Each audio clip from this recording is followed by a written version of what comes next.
coração, obrigado pela presença de vocês. Eu vou fazer um discurso de abertura desse encontro. Depois haverá uma relação de pronunciamentos de cada presidente da República. Cada presidente terá 15 minutos para falar. Como eu sou muito tolerante, se as pessoas passarem um pouco do tempo, eu estarei com toda a tolerância possível para ouvir os companheiros. E eu espero que os companheiros tenham tolerância para que a gente possa fazer uma bela reunião.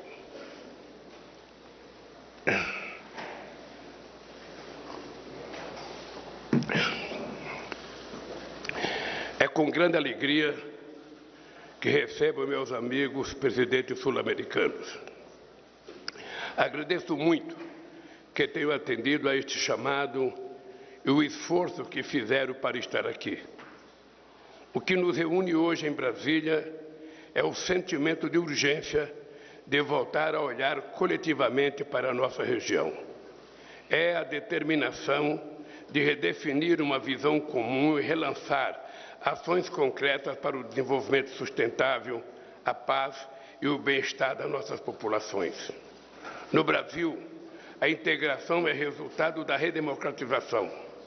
A Constituição de 1998 estipula em seu parágrafo 4, inciso único, o seguinte: a República Federativa do Brasil buscará a integração econômica, política, social e cultural dos povos da América Latina, visando a formação de uma comunidade latino-americana de nações.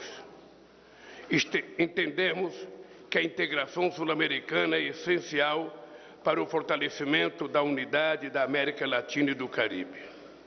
Uma América do Sul forte, confiante e politicamente organizada amplia as possibilidades de afirmar, no plano internacional, uma verdadeira identidade latino-americana e caribenha. O final do século XX viu surgir uma série de iniciativas voltadas a articular ações em âmbito subregional. A Comunidade Andina de Nações, o Tratado de Cooperação Amazônica e o Mercosul ilustram este regionalismo de abrangência e propósitos diversos. O registro especial, a atuação dos presidentes Sarney e Alfonsin, que entenderam a importância da integração para a consolidação das nossas democracias. Foi só no limiar do século XXI que decidimos unir toda a região sul-americana. Apesar de dividirmos o mesmo continente, foi necessário esperar quase 200 anos de vida política independente até abandonarmos a indiferença e o isolamento recíprocos. Quando o presidente Fernando Henrique Cardoso convocou no ano 2000 a primeira cúpula de presidentes, as distintas posições políticas e ideológicas daquele momento não impediram que nossos países encampassem a ideia de futuro compartilhado e de construção de confiança mútua. Iniciamos um longo percurso lançado com a Iniciativa para a Integração da Infraestrutura Regional Sul-Americana, ou simplesmente IRSA, e a convergência entre o Mercosul e a Comunidade Andina, Chile, Guiana e Suriname também se engajaram nesse esforço. Novo e decisivo impulso foi dado com a formação da Comunidade Sul-Americana das Nações, CASA, resultado da reunião de líderes em Cusco em 2004. Seguiram-se várias reuniões anuais de chefes de Estado, que teve, entre outros marcos, os de Brasília 2005 e Cochabamba 2006. Mas a Casa era apenas um fórum sem estrutura permanente. Após nova cúpula em Isla Margarita, na Venezuela, decidimos finalmente criar uma organização dotada de personalidade jurídica, sede e secretariado próprios. Em 23 de maio de 2008, quando constituímos a Unasul, há exato 15 anos, aqui nesse mesmo Palácio do Itamaraty, avançamos na institucionalização da nossa relação com instâncias como Cúpula de Presidentes, o Conselho de Chanceleres e o Parlamento Sul-Americanos, e 12 conselhos setoriais para enfrentar nossos desafios. Por mais de 10 anos, a Unasul permitiu que nos conhecêssemos melhor. Consolidamos nossos laços por meio de amplo diálogo político que acomodava diferenças e permitia identificar denominações comuns. Implementamos iniciativas de cooperação em áreas como saúde, infraestrutura e defesa. Essa integração também contribuiu para ganhos comerciais importantes. Formamos uma robusta área de livre comércio, cujas cifras alcançaram o valor recorde de 124 bilhões de dólares em 2011. O perfil do nosso intercâmbio é mais diversificado se comparado ao nosso comércio extra-regional. Inclui produtos e serviços de maior valor agregado e intensivos em tecnologia. Também conjugamos crescimento econômico com distribuição de renda. Reduzimos nossas históricas desigualdades e logramos avanços palpáveis no combate à pobreza. Segundo a FAO, a América do Sul reduziu em 2 décadas de 15% para 5% a sua população vitimada pela fome. A Unasul foi efetiva como fórum de solução de controvérsias entre países da região, notadamente na crise entre Colômbia e Equador e no conflito separatista boliviano. Obtivemos resultados expressivos na redução do desmatamento e dos delitos transnacionais. Estimulamos o diálogo e a cooperação para fazer chegar a milhões de sul-americanos de forma efetiva os benefícios da cidadania. As reuniões de cúpula com os países árabes e com os países africanos ajudaram a definir um perfil de relacionamento externo da América do Sul. Foram feitos formidáveis para uma região herdeira do colonialismo e marcada por graves formas de violência, discriminação de gênero e racismo. Não resolvemos todos os nossos problemas, mas nos dispusemos a enfrentá-los em vez de ignorá-los. E decidimos fazer isso cooperando entre nós. Na América do Sul, nossa América do Sul deixou de ser apenas uma referência geográfica e se tornou uma realidade política. Infelizmente, esses avanços foram interrompidos nos últimos anos. No Brasil, um governo negacionista atentou contra os direitos da sua própria população, rompeu com os princípios que regem a nossa política externa e fechou nossas portas a parceiros históricos. Nosso país optou pelo isolamento do mundo e do seu entorno.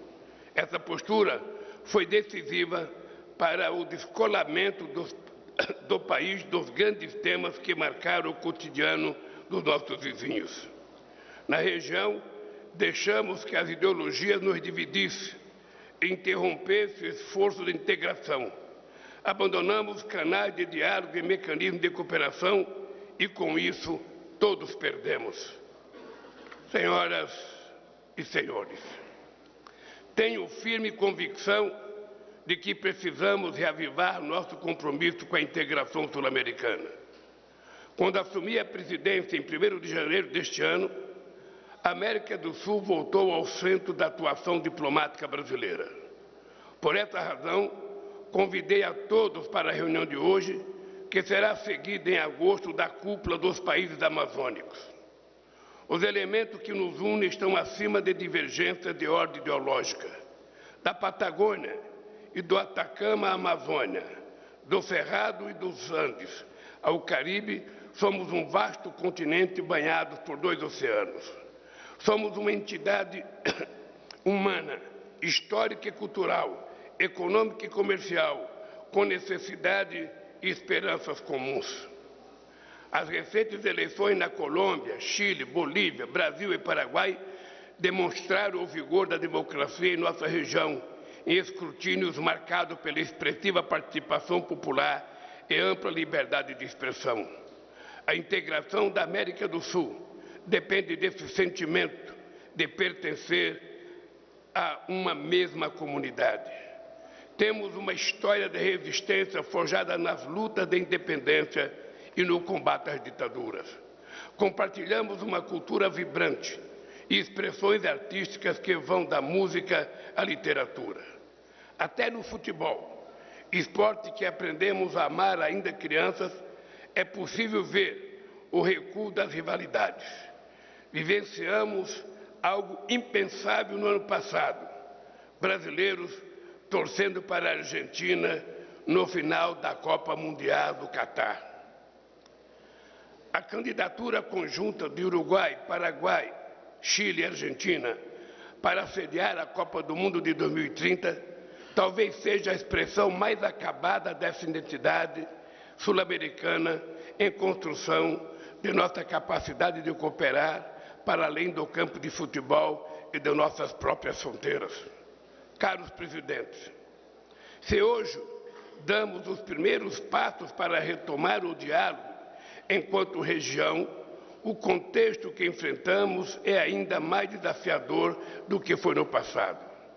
Os fóruns de governança globais enfrentam severas dificuldades em oferecer respostas justas e eficazes aos problemas da atualidade. Nossos países foram alguns dos mais afetados pela pandemia do Covid-19. As mortes, o sofrimento humano e o custo econômico deixaram marcas profundas. A crise sanitária escancarou antigas desigualdades e gerou novas injustiças. As evidências científicas confirmam que o ritmo atual de emissões nos levará a uma crise climática sem precedentes e o planeta todo já sente seus impactos. A falta de ação coletiva afeta nossa capacidade de conter o aumento da temperatura global. Sabemos que o que ocorre na Amazônia tem efeito sobre a Bacia do Prata. Com o esvaziamento da Organização Mundial do Comércio, o multilateralismo retrocede e crescem as posturas protecionistas nos países ricos, limitando nossas opções. Todos sofremos as consequências da guerra. O conflito na Ucrânia desestabilizou o mercado de energia e de fertilizantes e provocou a volatilidade dos preços dos alimentos, deteriorando nossas condições de vida. Quando as cadeias de suprimento globais foram afetadas por esse conjunto de fatores, nossas carências em infraestrutura e nossas vulnerabilidades externas foram expostas. A região parou de crescer, o desemprego aumentou e a inflação subiu. Alguns dos principais avanços sociais logrados na década passada foram perdidos em pouco tempo. No Brasil, em outros países, recentes ataques às instituições democráticas, inclusive às sedes dos poderes constitucionais, nos ofereceram uma trágica síntese da violência de grupos extremistas que se valem de plataformas digitais para promover campanhas de desinformação e discurso do ódio. Face a tantas mudanças de desafios, que papel queremos para a América do Sul? Nenhum país poderá enfrentar isoladamente as ameaças sistêmicas da atualidade. É apenas atuando unidos que conseguiremos superá-las. Nossa região possui trunfos sólidos para fazer face a esse mundo em transição. O PIB, somado de nossos países nesse ano, deverá chegar a 4 trilhões de dólares. Juntos, somos a quinta economia global. Com uma população de quase 450 milhões de habitantes, construímos importante mercado de consumo.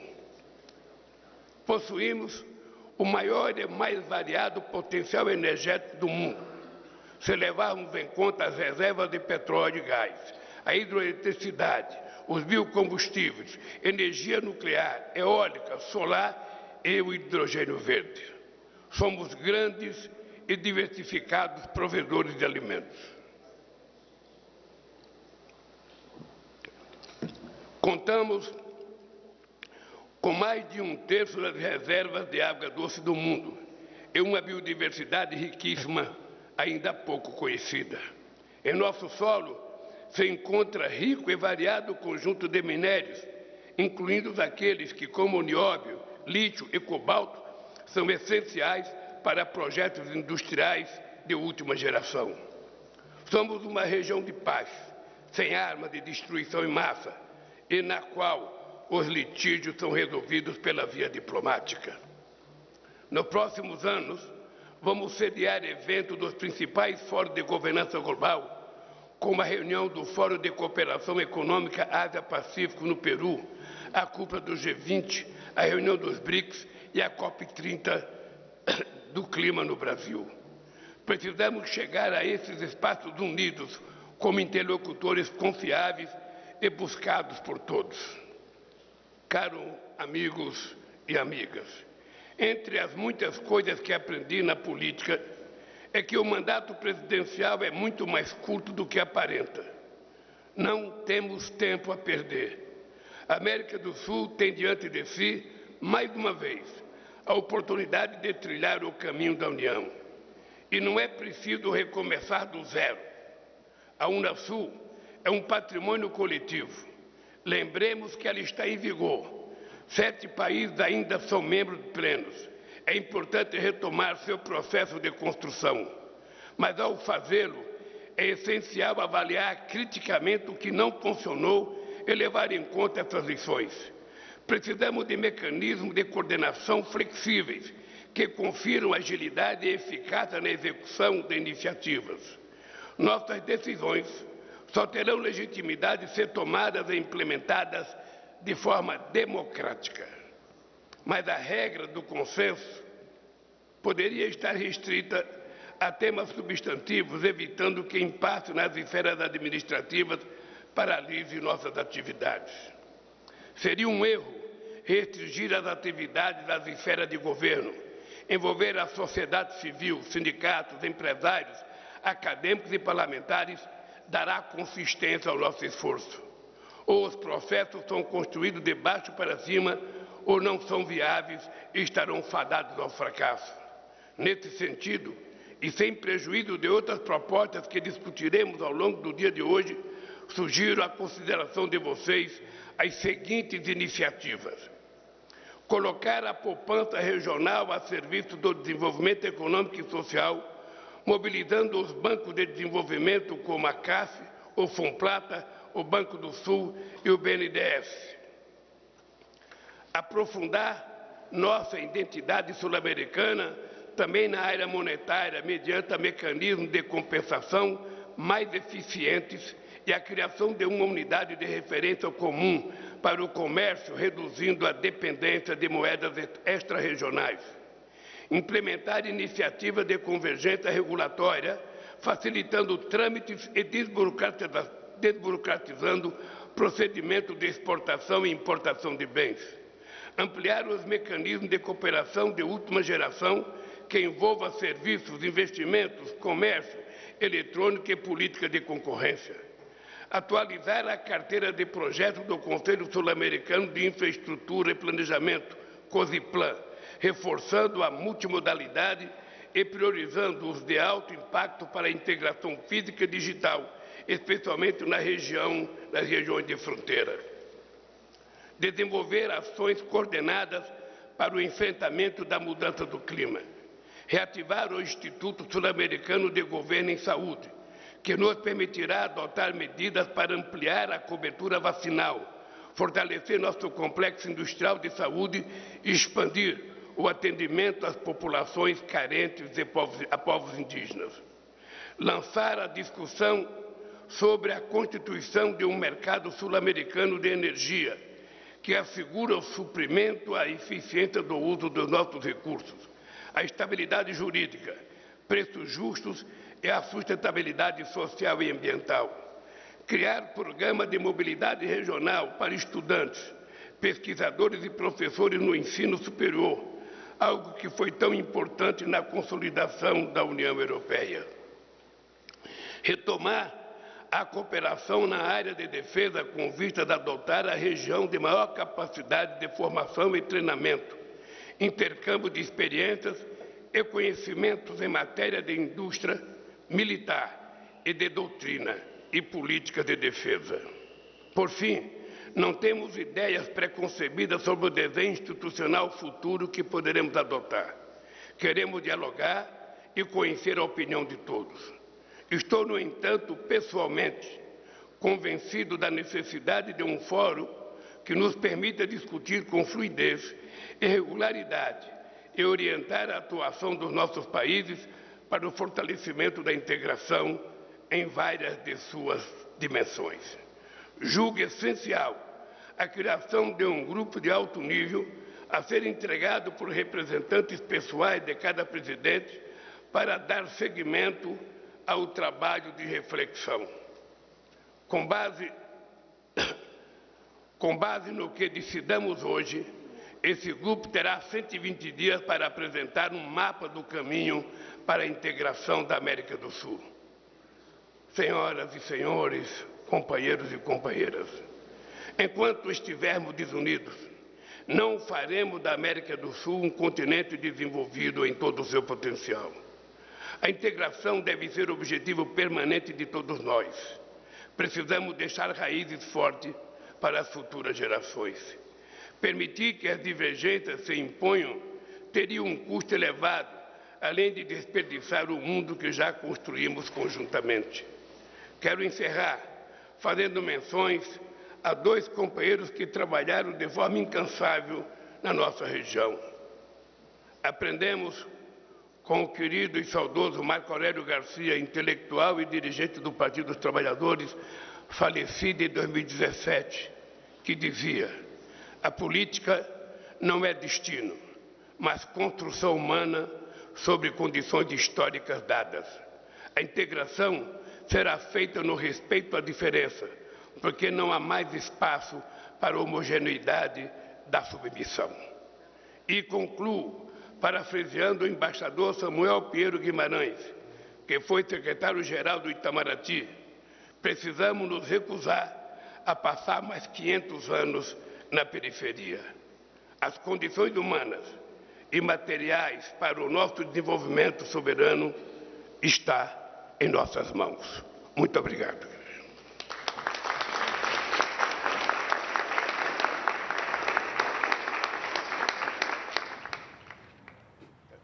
Você acompanhou conosco ao vivo o pronunciamento do presidente Lula, que se reúne ao longo do dia com presidentes de 10 países da América do Sul, além de representante oficial do Peru. Eles estão no Palácio do Itamaraty, a convite do presidente, que busca resgatar a união e a cooperação dentro do continente. Os 12 países vão debater pautas nas áreas de saúde, infraestrutura, energia, meio ambiente e combate ao crime organizado.